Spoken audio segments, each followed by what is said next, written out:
and it's a happy Sunday. First of all, how's everybody doing? Hope everybody is well rested and energetic after this very interesting week of shit. There's been a lot going on this past week across the board. Um, First of all, I just want to get this out the way. Had a rough week personally. My mother is experiencing early signs of dementia, and so she went missing for about 36 hours. And me and the fam had to go looking for her, and we had to put in a missing persons because she kind of wandered off the beaten path, left her phone at home, and she did not come home that night. Long story short, we did find her. She's fine, and we are currently getting her the treatment and care that she needs. However, it just is another reminder of the circumstances that can occur within our community, both dealing with mental health as well as just understanding the difficulties of the elderly and managing our loved ones who are older and experiencing difficulty, and any type of health, physical health or mental health or emotional trauma or any type of problems that some of our older family members have. So, but my mother's fine. She's safe. Nothing actually happened to her other than, we are not, we were worried, because we didn't know where she was for a period of time. Um, she's a very strong-willed person and she loves her freedom. So the idea that, some of her mental faculties are becoming a challenge to her well-being and to her freedom, it's not something that sits well with her, and it's not something that obviously that she's happy about. So, but yeah, she's doing well, and we're moving forward. And I'm glad that that all worked out, and that I am able to be here to continue the Ambi Warhol show, because the show must go on. And luckily, there is no stress on my mind at all anymore because she's fine and everybody's good. However, the world is not good. I'll say that. And the truth is, as the more society is normalized, things are right back into status quo.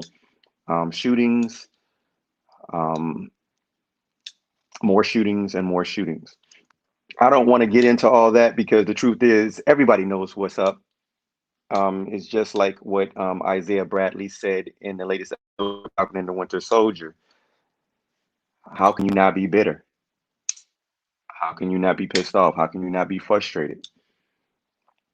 How can you not look at this and just like be like, what the fuck? You know what I'm saying? Like, what's really difficult about these circumstances? And how is it not clear as day what's happening and why it's happening? We can all pretend that, it's not what it is. It is what it is. It is exactly what it looks like. And there is no middle ground on that. There is no room for excuses or apologies. And man, fuck anybody who's got excuses or apologies.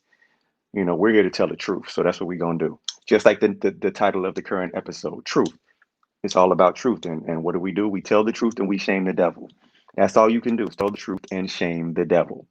The truth is, as far as as far as black people are concerned, when they're put in positions, precarious situations with police,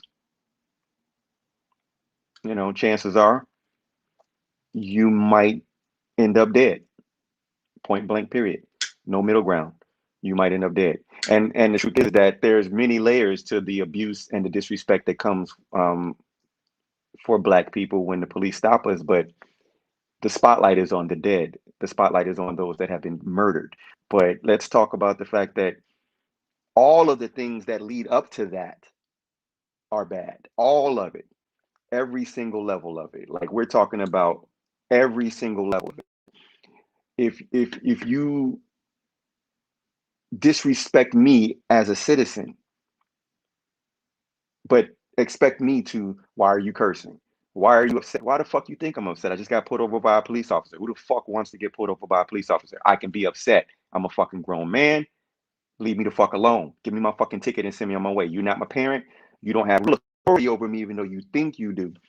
But that's a conversation that again, everybody knows what's up. Batman knows what's up. That's why Batman don't give a fuck. That's why Batman took the law into his own hands. Frank don't give a fuck. Frank's wearing sunglasses, so he see through all that bullshit. Hold on.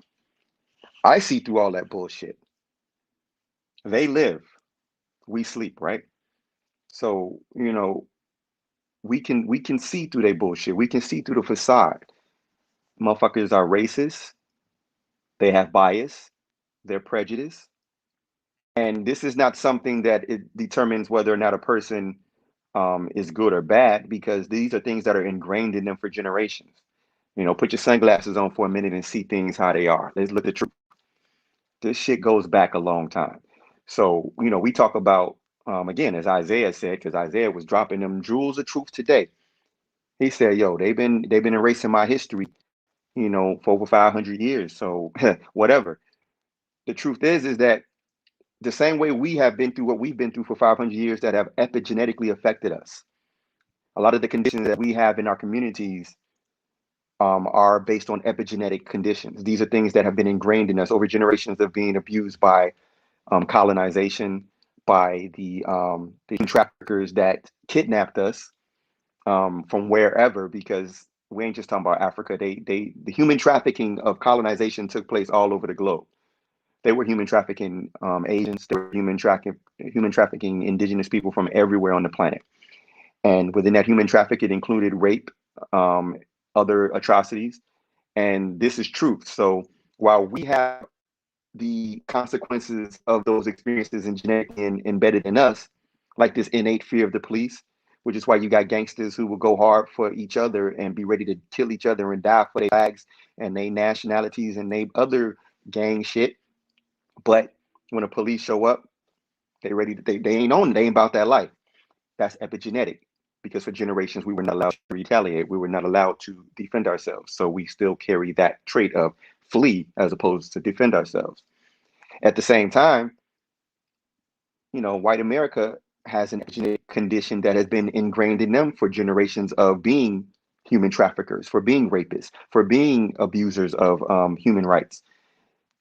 And many of them are, genetics means this is very much in your genetic code. This is now a part of your nature to carry yourself in such a way. So these people, the things that's going on in the world, the things that they're doing, they're just as ignorant of its root cause as we are. Many of us are of our root cause as Black individuals in the community, as brown individuals in the community, as other indigenous and original people on the planet. They're fucked up psychologically too. I mean, imagine just, and this is not about defense, but this is just about dealing with the truth of the matter. Imagine being a white child and you watch your father treat a Black man like total shit. Maybe he rolls up, in the pickup truck and strings him up and then brings him to the farm for them to have a little picnic, right? So now we got this picnic, this pick a nigga, where um, the white folks used to take a Black person and beat them, hang them for enjoyment, for entertainment, and they sitting back enjoying watching this. Imagine being a white child watching such traumatizing experiences. So now we got this Black person that's being traumatized, but we have white children who grew up watching this, and they become desensitized to such atrocities, and then it becomes normalized to them. Violence and destruction becomes normalized to them. So there's a lot to unravel and unpack in the truth of our society. And honestly, the burden of proof to resolve their issue is on them. The burden of proof for me and mine and anyone who's on the receiving end of racism and abuse is to fucking defend yourself, point blank, period, in whatever way that is.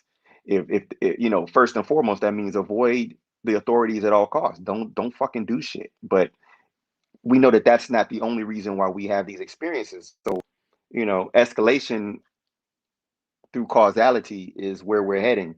And, the bottom line is that how long will you abuse someone or abuse people before enough is enough? I'm of the mind that we're approaching enough is enough. Individually, enough been enough for me. Like, it didn't take me long for me to see the red flags. I mean, before I even put on the sunglasses, and saw the truth, I wasn't down for it. So yeah, man, we got to really pay attention to what's happening in the world and why it's not changing. Why we thought that because we got Trump out of office, racism was going to be okay and the police was going to stop shooting us? Why did we think that because we elected Biden into office that racism was going to stop and police was going to stop shooting us? Like, what level of I don't even want to say anything controversial about that because our people are confused and are struggling with the reality of that situation. But the fact is that stop believing that voting is going to change racism. Voting ain't going to change fucking racism. We've been voting and they've been voting and voting been voting and fucking votes. Fuck the vote. Racism ain't going nowhere. So what are we going to do now? That's the conversation we need to have. Let's talk about some truth. And we'll get into more of that at other times. But a lot of this was sparked both by the current events that keep occurring because there keeps another. There's another shooting. Oh look, there's another shooting. Oh look, there's another shooting. It keeps happening, and all of these shootings are bad. On all across the board, they're all bad. All abuse is bad. All of it. Fuck it. It's all bad. And until we start like really, really, really figuring out what we're going to do about this, I ain't asking the government for help because the government can't help. How can the government change the mind of the people that are actually the people who run the government? So you're asking the person who's doing the atrocities to change themselves freely and willingly, knowing that it will affect their position of power, which they don't give up clearly. And honestly, power is never given, power is always taken in the context of Western civilization. So it's not going to, the shift of power is not going to happen through some peaceful conversations and dialogues. I think there's an element of that inside of this particular episode of Falcon and Winter Soldier that deals heavily with that truth, because that's kind of the underlying conversation that Isaiah and Sam had. That's the underlying conversation that Bucky and Sam had, where Bucky apologized to him about the fact that we didn't know when Ross told me we was that what he was gonna do. I didn't. Neither one of us thought about it being like, oh, we're giving a shield to a black man. We didn't know what the fuck that meant. We're sorry. I'm sorry. I'm gonna speak and say I'm sorry. That's how Bucky took it. That's step one. That's step one. Recognize your fuck up, white man, and then do something about it. Own up to that shit because like he said, like, what happened with John is not your fault. The fact that the government never asked you or offered you the shield is not your fault. The fact that there were other super soldiers, black super soldiers, who were impacted by abuse from the government, it's not your fault. But you have the legacy that that shield entails. You gotta carry that fucking cross. So carry that fucking cross, my nigga. Carry it and go where you need to go. So yeah, so since we talking Falcon and Winter Soldier, we can just jump right into it. Oh, I do have one more thing to say, and I can take off these sunglasses because y'all understand the point. If you didn't see They Live, putting on sunglasses and seeing things for what they are, seeing the truth for what it is, not as it appears to be, is very much the same concept as seeing Matrix Code, as Neo did. It's the same premise. When you see the reality and you see the underlying thread that weaves everything together, and you see the truth of what's happening, it is what it is. So, but there's a lot of people who don't understand why the politics or why the conversations of race and racism and oppression and the struggles of Black people are thrust into this Marvel series. Honestly, it's a stupid question, and the people who are asking that question, those are the people that need to now go back. I'm talking to you, talking to you. These are the people that need to go back and look at themselves and ask themselves why they're so fucking blind at this particular moment. Because the fact of the matter is, this is a series called The Falcon and the Winter Soldier. Winter Soldier comes second, the Falcon comes first. He is a black man, therefore, there will be conversations related to the black experience. That's how it's supposed to be. How could there be a conversation or a series with a black man at that level of the institution and there never be conversations about race? Did anybody really think that because Sam was the fucking Falcon and that he was an Avenger, that, oh, I don't know, he wouldn't experience racism by the cops? It's not like we just had in the news a fucking veteran, black veteran, military, fucking Sam. being fucking pepper sprayed by cops just because he wouldn't fucking comply like he was a child. And that again is why this show is so great, because they are overlaying the real shit. And the truth is that they didn't know that we were going to have these moments happen in our society, which is why the truth of this series is so impactful, because it's happening, and it's happening exactly as it's happening in our society. So for people who can't understand the politics and why conversations about race and oppression exist in this series, you just don't understand what the Black experience actually is. And truthfully, I don't give a fuck if you understand it. You don't have to understand it. You just got to respect it, which means shut the fuck up when a Black man's talking about his experience,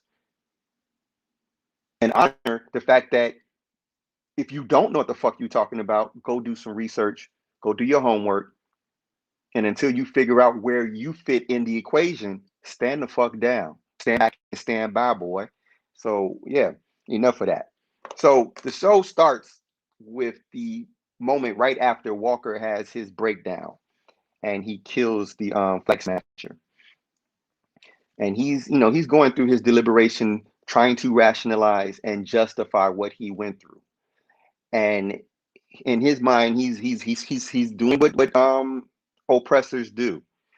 Oh, I had to do what I had to do. It was his fault. I was doing what I was supposed to. No, no, no. You fucking killed the guy.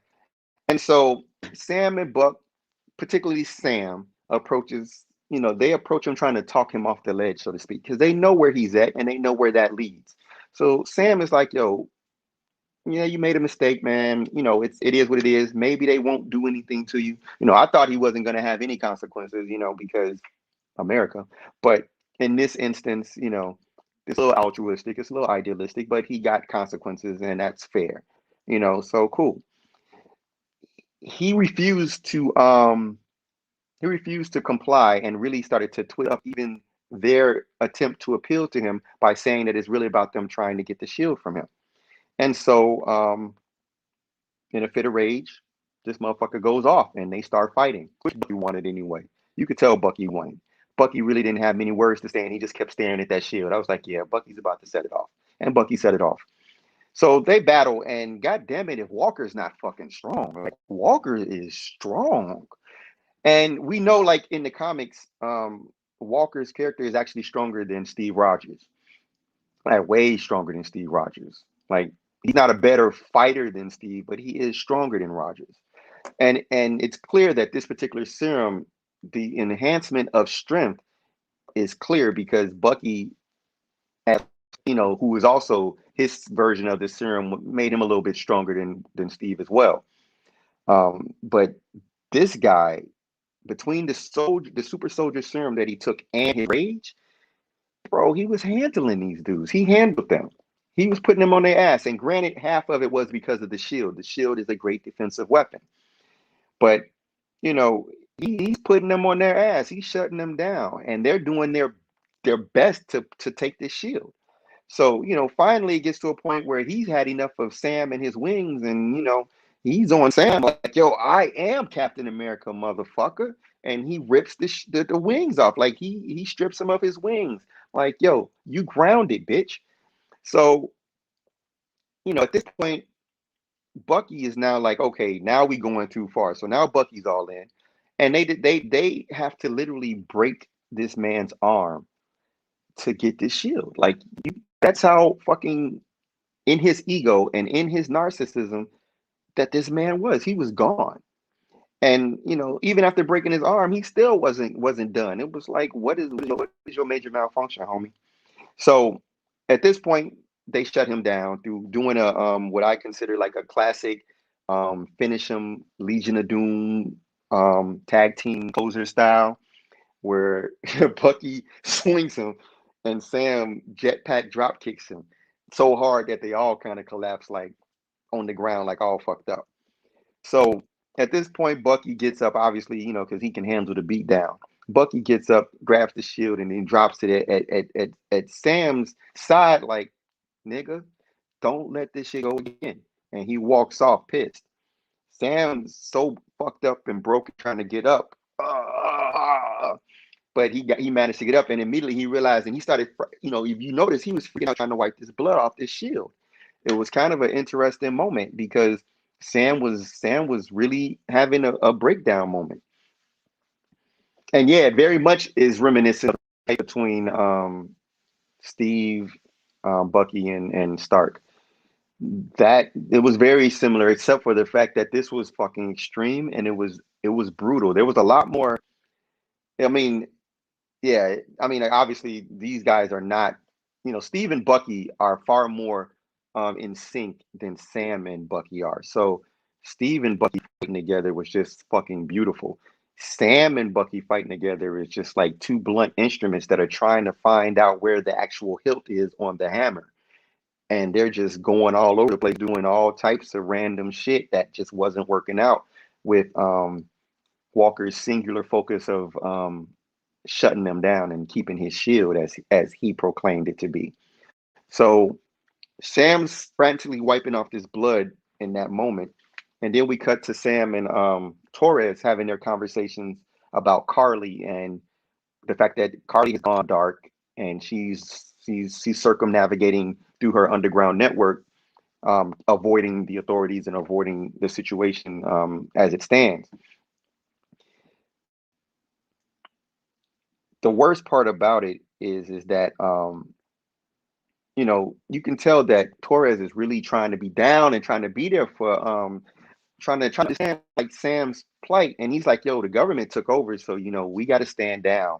But what happened to your wings, homie? And Sam wouldn't answer. So then he keeps going in with his dialogue, and then he goes back to the wings like, "Yo, how did this happen?" Sam don't answer. So at this point, Sam is really pissed, and Bucky's off to find Zemo. Sam decides he's gonna go home. He's dipping, and Joaquin Torres is like, "Yo, you forgetting your wings," and he was like, "Keep them." We know what that means because I alluded early on in the early episodes related to this series. Torres in the comics actually becomes Falcon, and it's kind of like his pseudo sidekick in a pseudo sidekick way. So him having those wings means that he'll probably get to working on them and figure them out, and he's going to try to at some point step in that capacity. Maybe, maybe not. Maybe they'll just keep that nod and leave it at that, and not have a bunch of overhyped sidekicks running around. But Walker now is sitting in a senator's basically a court martial meeting, and they decide to strip him of his rank, his honors, and his benefits. Like he literally got what they like a other than honorable discharge, which is not quite the same as a dishonorable discharge, but it's still fucked up. And what's interesting about this moment is once again the parallels throughout this series of veterans being dismissed by their government. So here we have another veteran, and as he said, "You made me, you built me, you made me this. I done did everything that you told me to do up to this point, and y'all made me a fucking instrument of death. And so you give me this shield, and I use it to kill people because that's what I've been doing for you all this time is killing people as a soldier." And they say, "Yeah, that's great, but you made us look bad." And so they basically like they cut this man off, like, "You out, you're done." And of course, the next segue into this is this very reminiscent moment of when Nick Fury first met Iron Man, and you get Contessa Valentina Allegra de Fontana walking in, um, affectionately Val, and even more affectionately Madam Hydra.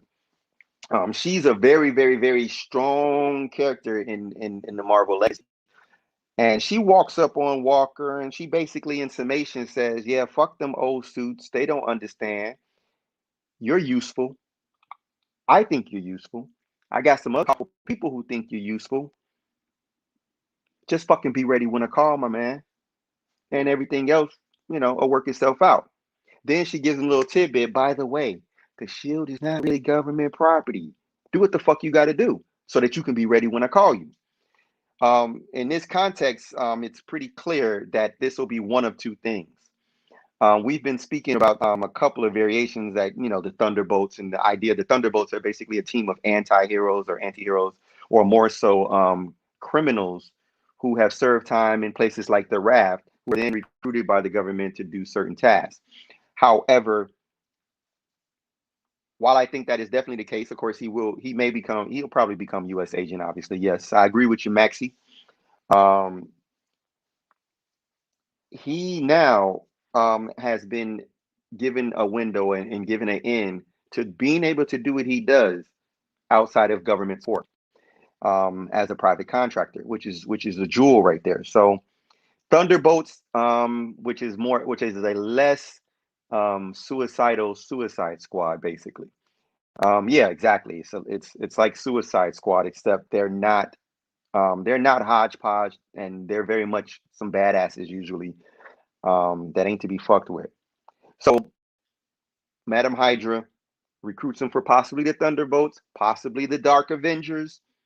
Obviously it'll be the Thunderbolts, and the question is Val working with Ross, General Ross?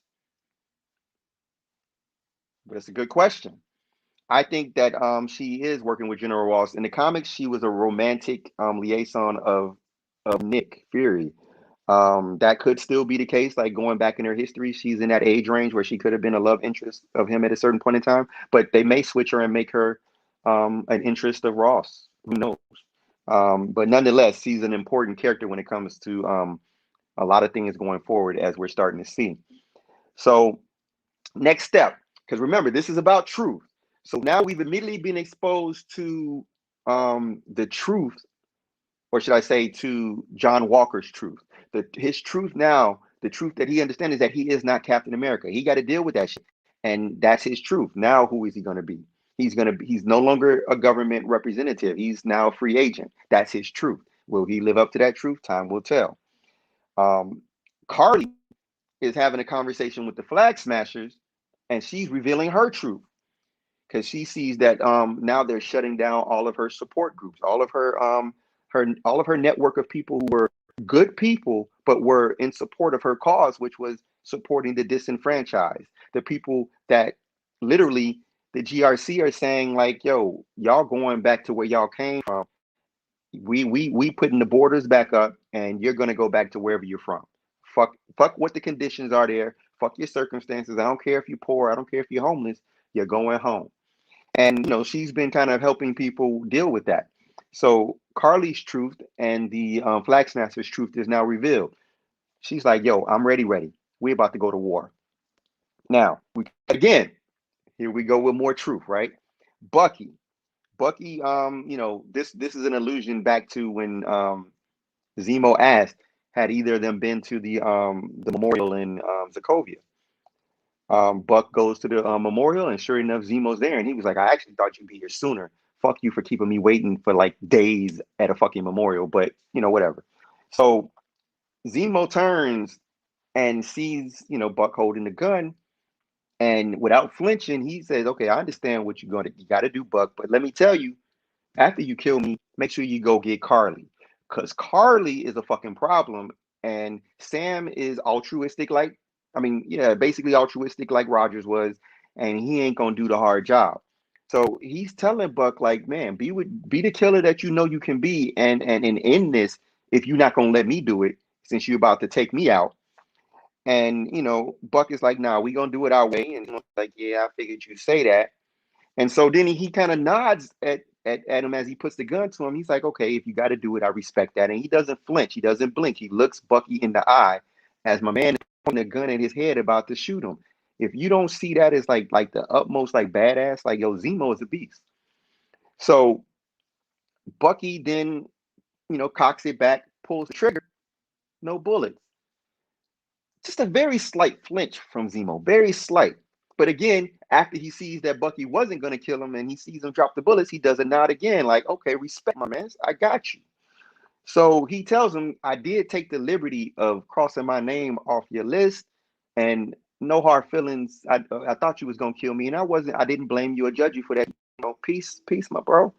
And then, the Dora Milaje and Ayo show up, and he's like, "Ladies, let's go do this. I understand, because I'm gonna get out anyway." And they go off on their business, and then Buck asks Ayo for a favor, and It's a great favor. Once again, Buck is like showing that not only is he down for Sam, he ride or die for Sam. And understanding Sam's circumstances, he said, look, I'm gonna even pull a favor from the people who are upset with me right now. I'm gonna put myself on the line for you. And so, Ayo complies. So we cut to Sam. Now we about to get into Sam's truth because we just saw Bucky's truth. We just saw Zemo's truth presented front and center. Everybody living their truth. This episode is called Truth. Bucky has accepted the truth that he is no longer the Winter Soldier and he is not a killer. And I think it also played in after seeing Walker kill that guy, he realized that's what I would have looked like. I would have been that motherfucker right there had I killed Walker or had I decided to kill anybody at any point through this. So Bucky embraced his truth. Now Bucky has to figure out how can he live out that truth. And Zemo has embraced his truth. And he has accepted the circumstances of his conditions, and he got to figure out how he gonna live that out. So now we getting into the interesting stuff, right? It gets interesting. Sam goes to see Isaiah Bradley, former black super soldier who was accosted and abused by the very government that he fought and served for. Once again, the parallels that keep recurring about these veterans of the military who are abused, dismissed, and discarded by their government. In which case, with Isaiah's case, it's a lot worse. Sam tells him, like, yo, I want to understand what the fuck is wrong. What is your major malfunction? What is your issue? And Isaiah's like, yo, I'm black. Like, that's my fucking issue. You black too, right? What the fuck you talking about? And Sam's like, yo, I get that, but I mean, what's your perspective of what happened? Like, what went wrong? Why? How did you get where you are now? And so he gives him the business. Like, he tells him, like, yo, I've lived a long time. I watched the Red Tails get treated like shit. I watched the Tuskegee experiments. They experimented on us. They gave us tetanus shots, telling us that it was for one thing, and the fact was it was for something else. And it turns out to be an experimental serum that was slowly killing my homies. So that's what the fuck went wrong. Then my homies get in a skirmish and get locked behind enemy lines, a parallel that goes back to Rogers. The exact same thing happened with Rogers. That's actually what started Rogers on the path to being a proper Captain America that fought for freedom, justice, and equality. He said, my men's were behind enemy lines, and I heard the brass say, fuck them niggas, we gonna bomb them and erase all that because we don't want any evidence of the fucked up shit we did to them. I bet. Got you. He was like, I can't let that slide. These my brothers, you know what I'm saying? And I got to go get them. So he said he went and he saved them.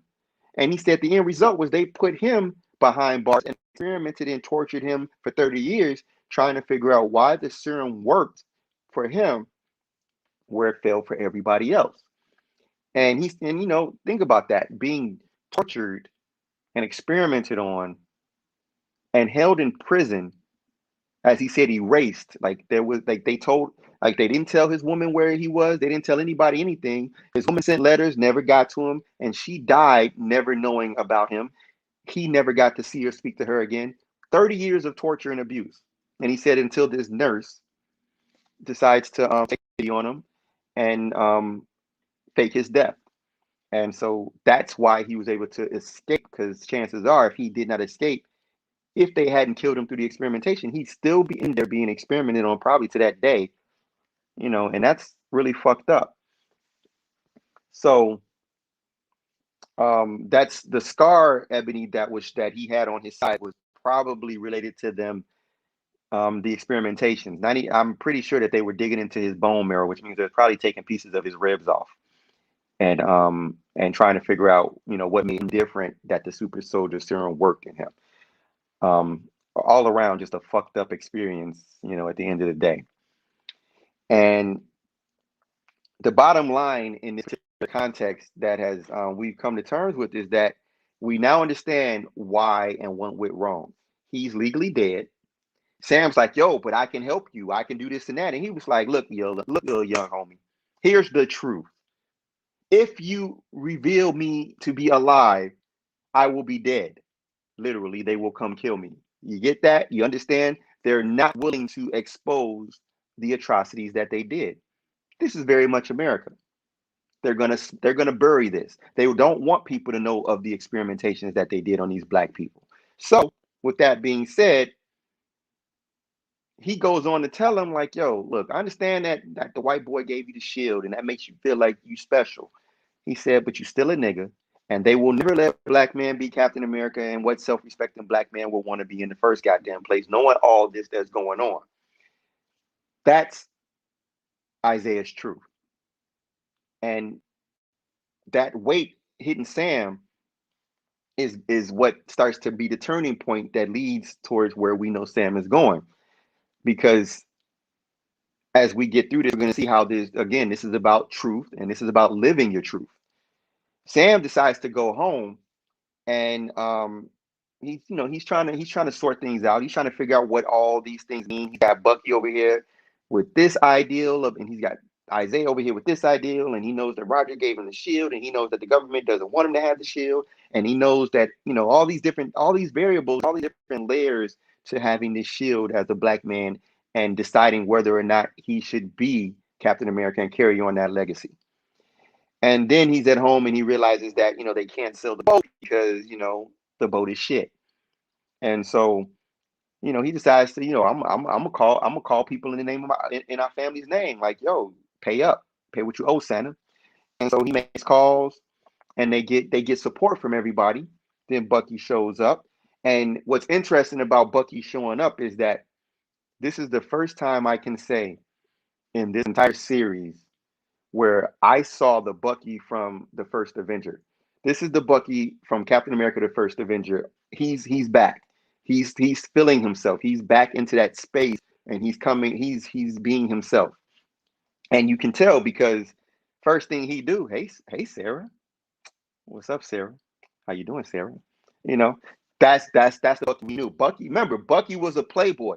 Every time you saw Bucky, he was with a girl or girls, and he was always trying to get a girl for Steve, and Steve wasn't going, and so he took both girls. Bucky is back. Player is back, and he been in Wakanda, and obviously he got a taste of that chocolate, and he done. He's like, yo, I'm good. How you doing? Hey, yo ain't giving me no rhythm. She ain't returning my calls. How you doing? So Sam sees this, and Sam is like, hey, I ain't fucking with either one of y'all on that. Cut that out.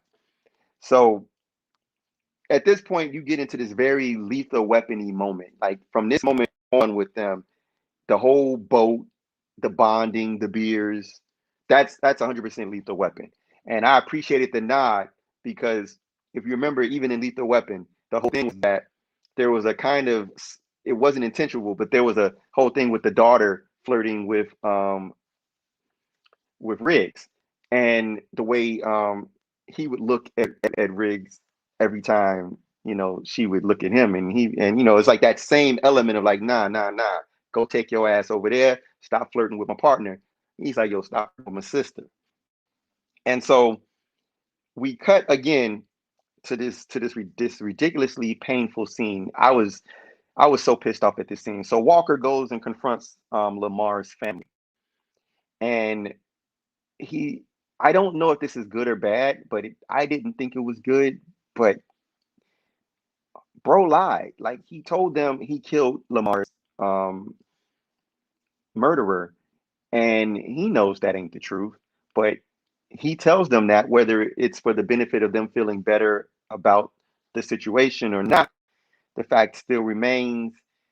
I wasn't necessarily comfortable with the fact that he lied, and I think that at the end of the day, this is just a reflection that Walker is very much still not comfortable in his truth, and he's still seeking validation and approval from other people.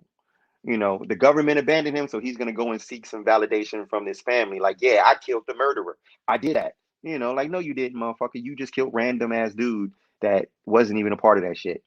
So Walker's still on some bullshit. He on that fuck shit, and that's a part of his problem, and that's a part of the basically Walker is a representation of a good old boy in the simplest way. Like, his whole attitude about things. Like, he's always gonna find a way to be the good guy and prove that he's right even when he's wrong.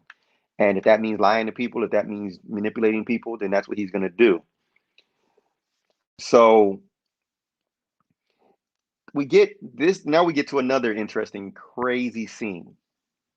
Sharon Carter's on the phone with Batroc, and she's talking to Batroc, and the Batroc is cursing her ass out in French, which is always great to hear.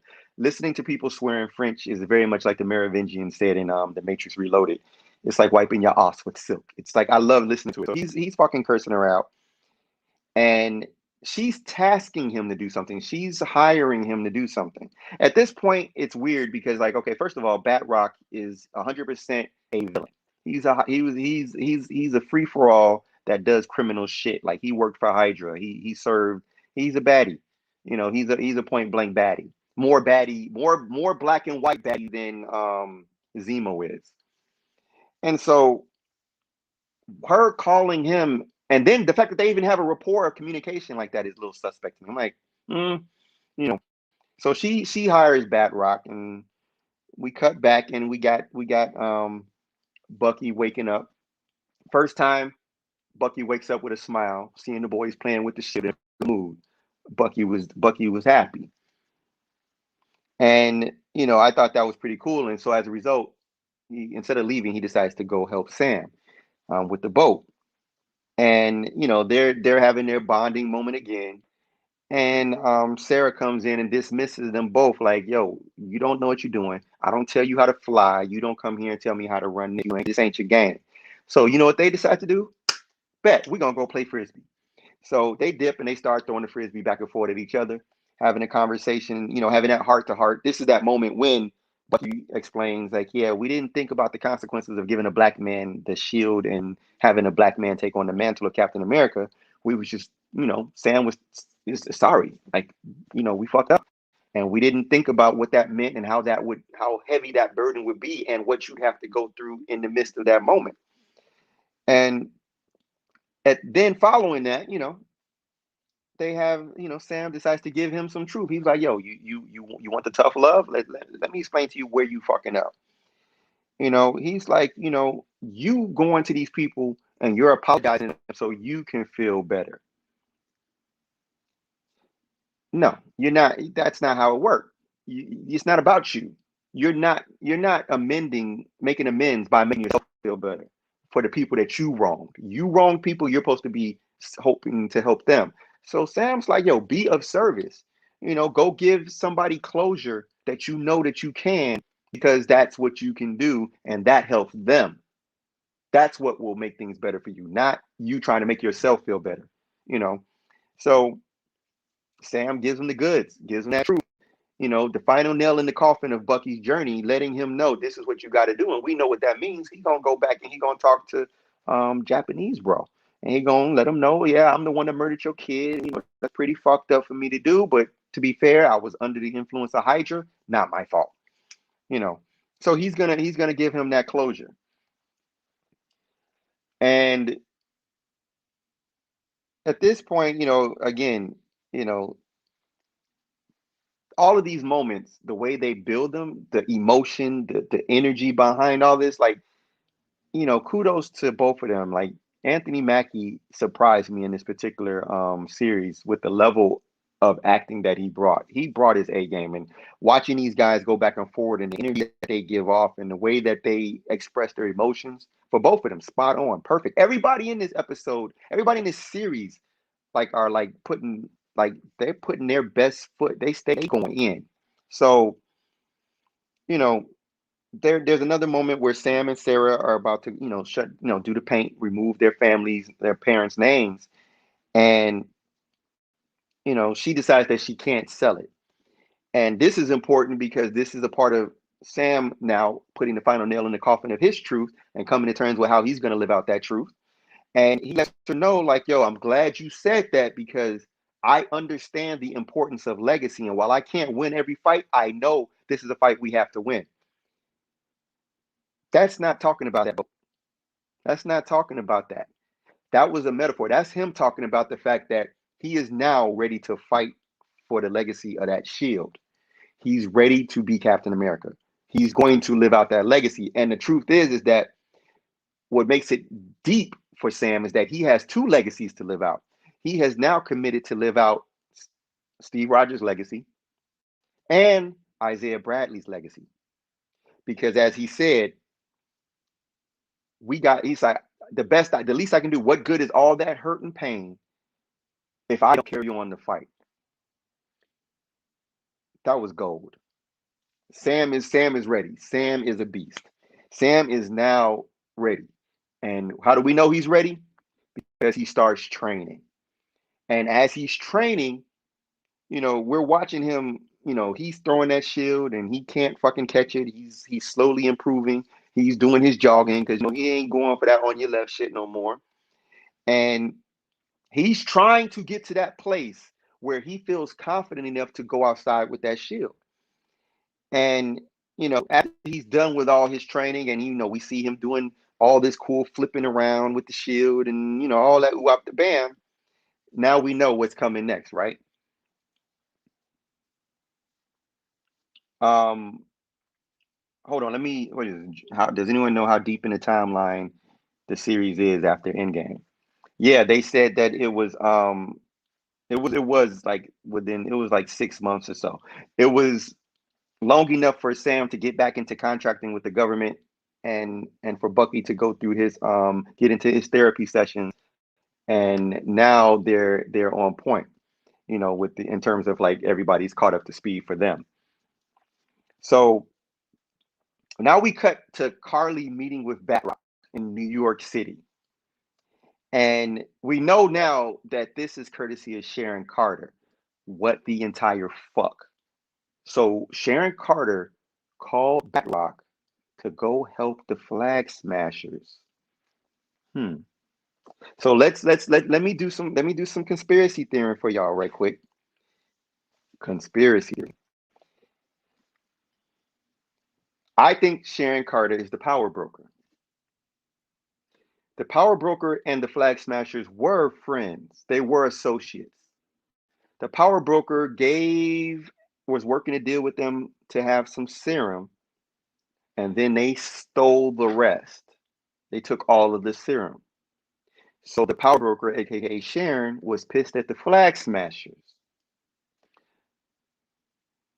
Because of Sam, because of Bucky, because of Zemo, because of Walker, because of Battlestar, the serum got destroyed because of their interference, which means that the power broker can't get back her serum. Sharon can't get her serum back because it's gone, and they killed the only man who was manufacturing the serum. So, needless to say, I would think that certain power broker, aka Sharon, would be a little bit irritated.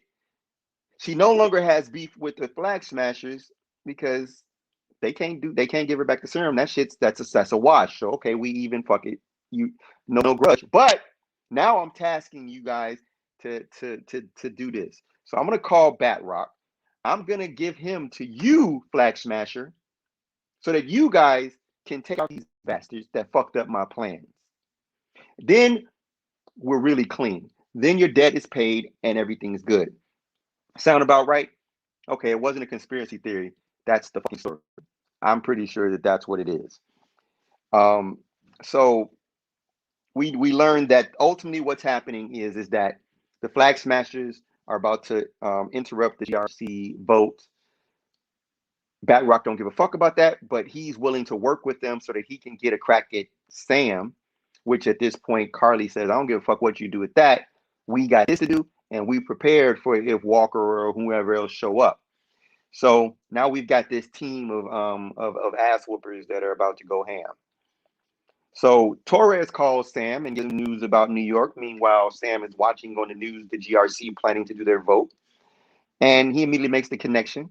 And so he goes over to his Wakandan care package and kind of is like, okay, let me look and see what's in here. And he opens it up. And you know what's in there. I know what's in there. Everybody knows what's in there.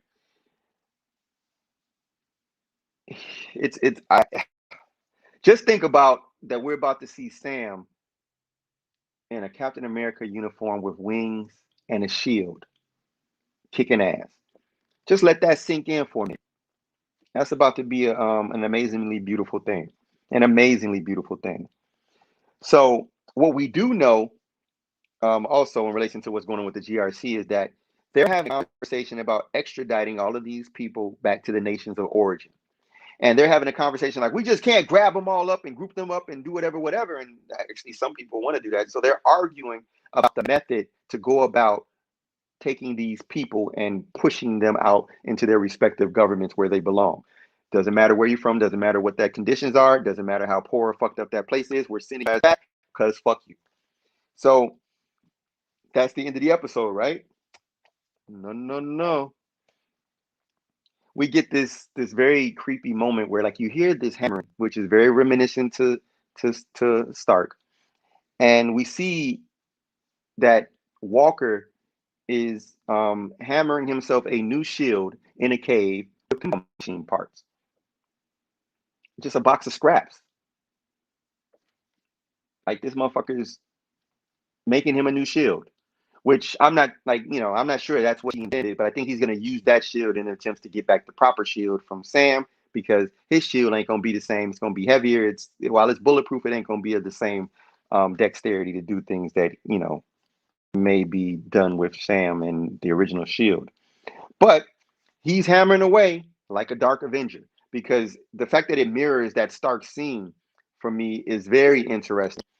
And like I do think that at some point, like as he goes through his journey, he will be a Thunderbolt, and then at some point he may end up being a Dark Avenger, or they may just kind of merge those two, and in context, and ultimately this last end cut scene, end credit scene is basically a 2x4 shadow to the back of the head, Hacksaw Jim Duggan style.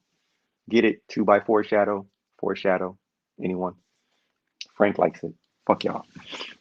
So yeah, that is the summation of episode 5. This honestly is one of my favorite episodes. It is not one of, it is my favorite episode. It's not about the action. It's not about the fight scene in the beginning, even though that fight scene was great.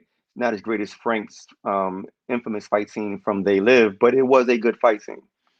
And just the level of truth that was exposed in this particular episode, and the way everything all came to a point. Everything came to a point.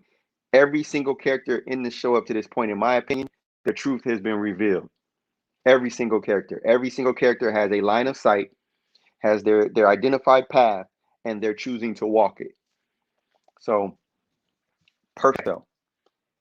And I'm hoping that Maxie and Slick are gonna get on here and argue with each other because I would pay to see that. I would pay to see Mortal Kombat between the two of you. So fight. Let's get it on. But yeah, I appreciate each and every one of you. Oh, by the way, I'm repping my city hard today. Um, all day Chicago, old school house music, origins, the hat, Bulls, Sox, Jordan, Cubs, Bears, Blackhawks, champions, motherfucker, because that's what Chicago is full of, champions. And in case you don't see that, do it with a passion or not at all. Do it with a passion or not at all. That's on everything. Do it with a passion or not at all. That's the truth that everybody learned in this episode. Do that shit. Be you. I'm excited to see how Sam is going to balance the tightrope of the Isaiah Bradley legacy and the Steve Rogers legacy, because that's going to be tight. That's going to be a very interesting journey to watch because let's be honest, we know that the instant he steps out as Captain America, like we're just getting into the surface of all of this. All we've seen is his decision to become Captain America and his training to be the best Captain America that he can be. We have not seen the government's reaction to him being Captain America. We have not seen what they're going to do about him choosing to be Captain America, since they believe that they can have the shield. They have the right to the shield. And we haven't seen how the world is going to respond to him being Captain America. There's a lot that will come after this moment. All right. Hey, Johnny, can you get on IG Live, because that's where I'm going to be in the next minute or two. If you're able to join on IG Live, that's where I need you. All right, because I definitely want to hear. We got a young brother who's got excellent theory about some of the things that were going on in this episode, specifically related to John Walker and that shield. So hopefully he'll be able to come in and drop that heavy jewel for anybody to engage and get into. So Johnny, let me know if you can join on IG Live, because I'm about to shut this one down for those watching here, and we're about to have our dialogue and our open conversation on IG Live. Yeah, so again, thank you all for tuning in. I love you guys. I appreciate your participation and you joining in and watching. This is the Ambi Warhol Show, and I am officially signing out.